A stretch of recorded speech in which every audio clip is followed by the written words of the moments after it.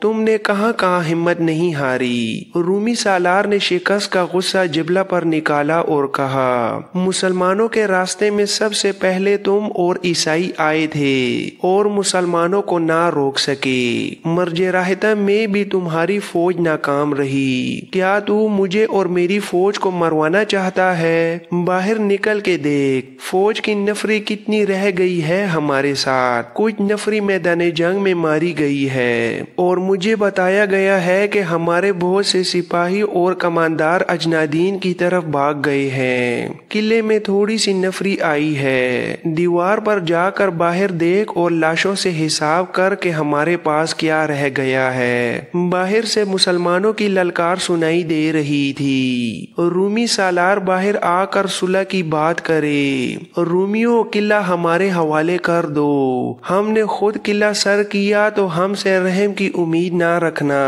اس کے ساتھ ہی خالد کے حکم سے مجاہدین دروازے توڑنے کے لیے آگے جاتے رہے مگر اوپر کے تیروں نے انہیں کامیاب نہیں ہونے دیا۔ انہوں نے ایک جگہ سے دیوار توڑنے کی کوشش بھی کی لیکن کامیابی نہ ملی۔ شہر کے لوگوں پر خوف طاری تھا۔ وہ مسلمانوں کی للکار سن رہے تھے۔ وہ جانتے تھے کہ فاتح فوجیں شہر کے لوگوں کو کس طرح تباہ کیا کرتی ہیں۔ مسلمان کہہ رہے تھے کہ قلعہ خود دے دو گے تو شہری اور ان کے گھر محفوظ رہیں گے۔ جبلہ بن الہیم اور رومی سالار کمرے سے باہر نہیں آتے تھے۔ شہر کے لوگ ایک ایک لمحہ خوف و ہراس میں گزار رہے تھے۔ وہ تنگ آ کر جبلہ کے محل کے سامنے اکٹھے ہو گئے۔ وہ کہہ رہے تھے مسلمانوں سے صلح کر لو، ہمیں بچاؤ، قلعہ انہیں دے دو، ہمارا قتل عام نہ کراؤ۔ جبلہ اور رومی سالار نے 3-4 دنوں تک کوئی فیصلہ نہ کیا۔ خالد نے محاصرے کے بہانے اپنے لشکر کو آرام کی مہلت دے دی۔ انہوں نے شہیدوں کا جنازہ پڑھ کر انہیں دفن کر دیا۔ آخر ایک روز قلعے پر سفید جھنڈا نظر آیا۔ قلعے کا دروازہ کھلا اور رومی سالار باہر آیا۔ اس نے صلح کی بھیک مانگی۔ خالد نے ان پر یہ شرط عائد کی کہ وہ جزیہ ادا کریں اور رومی سالار نے قلعہ خالد کے حوالے کر دیا۔ وہ جولائی سن 634 عیسوی جمادی الاول کا وسط تھا۔ رومی اور غسانی قلعے سے نکلنے لگے۔ شرجیل بن حسنہ نے دیکھا تھا کہ رومی سپاہی اجنادین کی طرف بھاگ رہے تھے۔ شرجیل نے اپنا ایک جاسوس اجنادین بھیج دیا تھا۔ اس جاسوس نے آ کر اطلاع دی کہ رومی فوج اجنادین میں جمع ہو رہی ہے اور توقع ہے کہ وہاں 90,000 فوج تیار ہو جائے گی۔